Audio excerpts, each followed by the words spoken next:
Welcome back to the Different is Beautiful show. Our first guest was Ryan Brooks, who was phenomenal. And now we also have another very phenomenal guest in Amy Gravino. Amy Gravino is a college coach, an autism consultant, a dear friend of mine, and also part of Autism Speaks as one of our communication committee members, and also a frequent blogger at autismspeaks.org for our In Our Own Words blog series. Amy, thanks so much for being on today. Thanks for having me. I really appreciate it.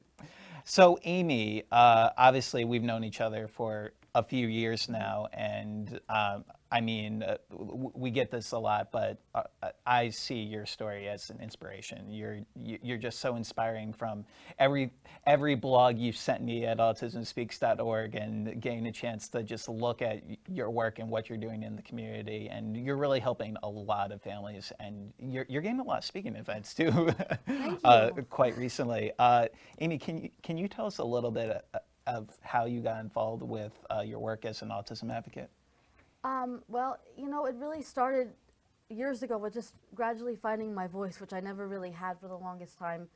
When you feel that nobody cares about what you have to say or wants to hear from you, you just stop talking. You just figure it's easier if I'm just invisible, and why bother, because nobody wants to hear from me. And that only started to change once I graduated high school and went to college. And then I had started doing the public speaking when I was 14 at AHA's teen panel on Long Island.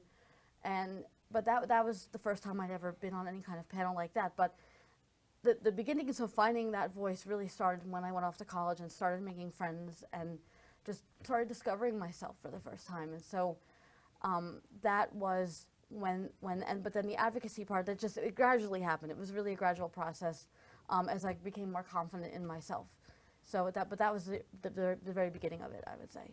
And that's awesome. And now today you're a college coach. Can you tell us a little bit more about your organization? Well, sure. Well, it started in 2010. I took a college coaching course with Dr. Linda Geller in New York City, and I had no idea it would be something that would affect me so deeply. But as soon as I set foot in there, I knew it was what I wanted to do. And so I got my certification in college coaching, and then I decided to start a business called ASCOT Coaching, which stands for Asperger's Syndrome Coaching and Other Techniques. And I got professional liability insurance, and I got a cool thing that you stamp on a check that has your business name and address on it, which I never had before. Impressive. Very impressive.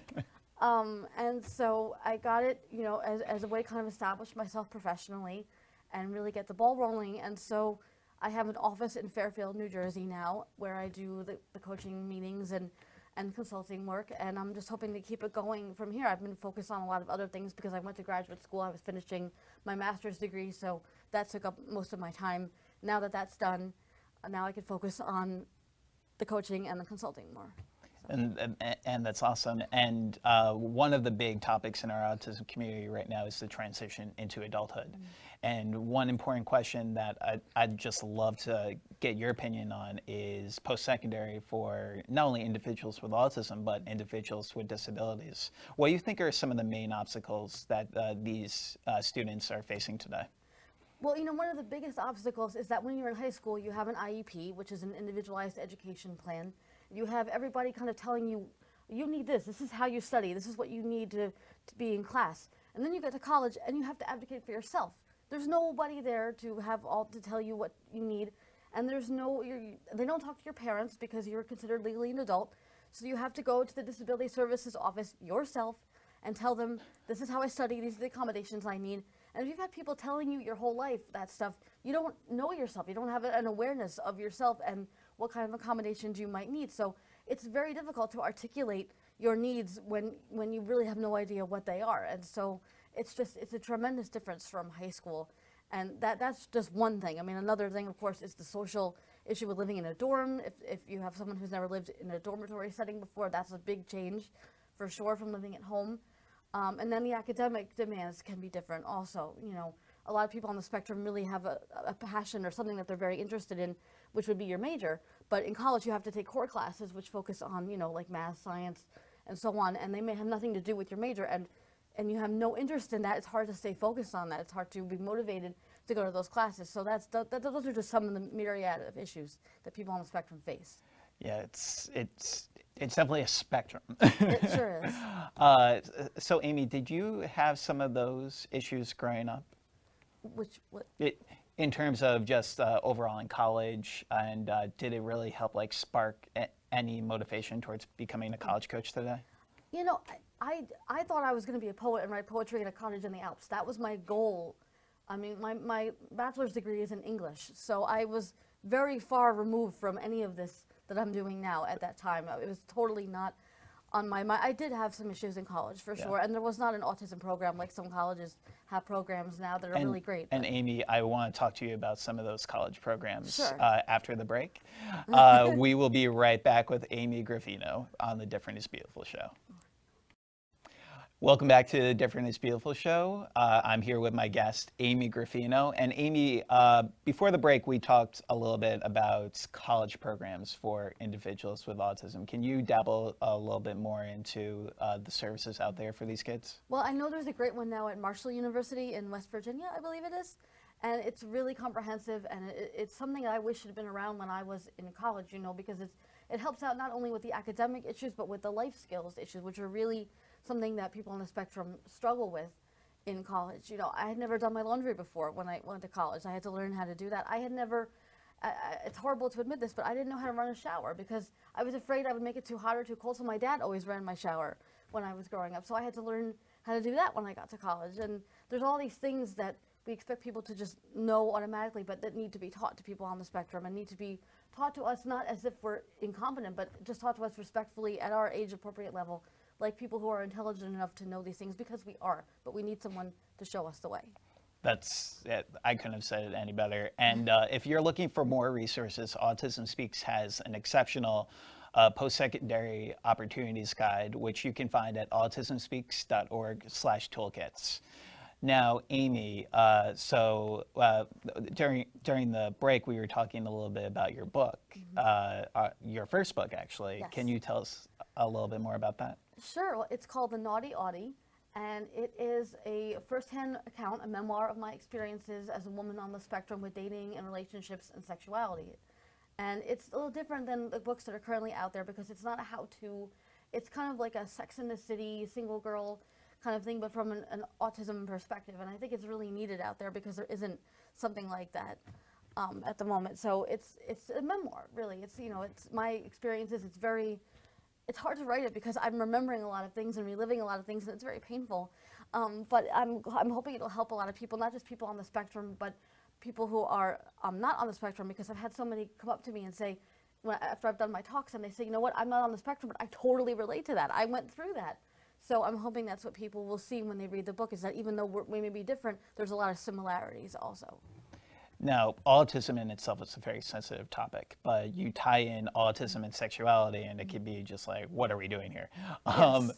What are some of the main challenges you've seen in your experience with just individuals with autism kind of transitioning into that whole process of trying to find their sexuality? You know, honestly, the biggest challenge is not the people, it's their parents, because the parents don't want to think that their children have these thoughts and have these feelings and needs. Oh, my kid, he's 20 years old, he doesn't think about it. He's 20, that's all he thinks about. That is the only thing, I guarantee you. And so it's a very, you know, people are just very shy and squeamish about it. And I tell people you have to get past the blushing cheek phase. You have to push past whatever embarrassment you might feel. You need to have an open and honest dialogue with your child, because people think, oh, if I tell my kid about sex, they're going to go out and have sex. No, they're going to have this information they need to make safe and smart decisions to protect themselves and to be empowered individuals, which we deserve to be, even though we are on the spectrum.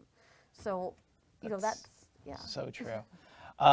Amy, so one of the topics that really doesn't get discussed a lot in the autism community is the prevalence gap between boys and girls in the United States. Currently, autism, it's 1 in 45 boys and 1 in 189 girls. Why do you think the prevalence gap is as big as it is? I truly don't think that there are that many fewer girls than boys with autism in the United States. I think they're not getting diagnosed because the way autism presents in females is different from how it presents in males. And the current criteria we use to diagnose autism were created observing boys. So when girls don't act the way that boys do, we think, oh, but you're a girl, you can't have autism. And that's just not true. And so, and girls also in our society are socialized to be more, social, and we come up with ways to compensate for a lot of our artistic behaviors in order to get through life and get through the world. And so that causes a lot of girls and women to be misdiagnosed and to be underdiagnosed. And many don't get diagnosed until adulthood.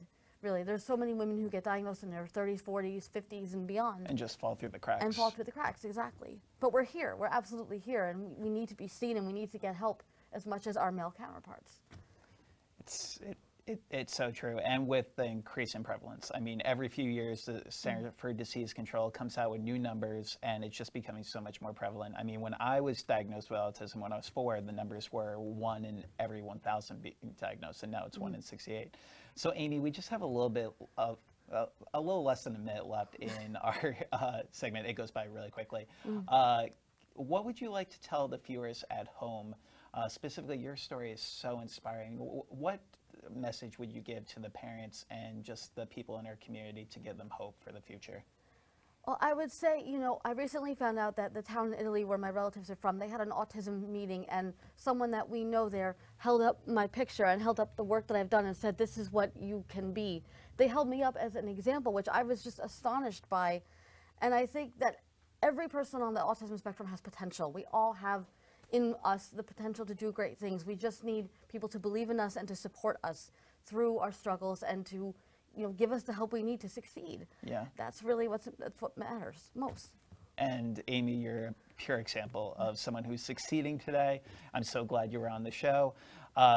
Thank you all for watching the Different is Beautiful show. I want to thank my guests, Ryan Brooks and Amy Gravino, for coming in. And just remember, normal is just a dryer setting. And thank you so much for stopping by.